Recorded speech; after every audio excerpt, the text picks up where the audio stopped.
Magandang araw ho sa ating lahat, lalong-lalo na sa ating mga kaguruan sa Department of Education.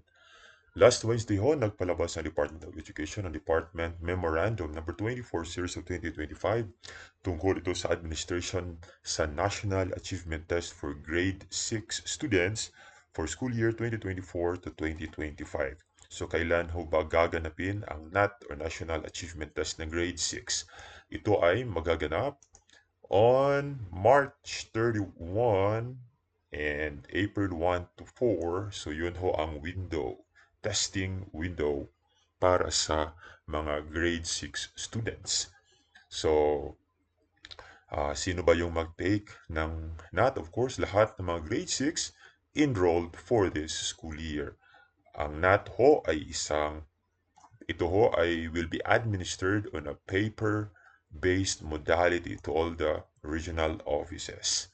So, ano ba yung mga subjects or mga learning areas na kasali sa National Achievement Test? We have English, Mathematics, Science, Filipino, and Araling Panlipunan in a multiple choice format. So sana ho yung mga estudyante na kasali dito, lahat ng mga grade 6 na kasali dito, ay huwag nyo namang hulaan lang. Read and answer the questions carefully.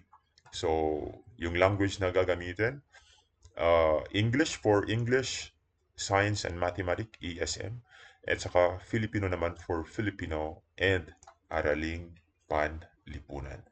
So yun ho ang announcement under DepEd Memorandum number 24 series of 2025.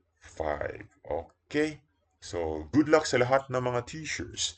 Good luck sa lahat ng mga students na kasali dito sa National Achievement Test for 2024 to 2025 sa lahat ng mga grade 6 students.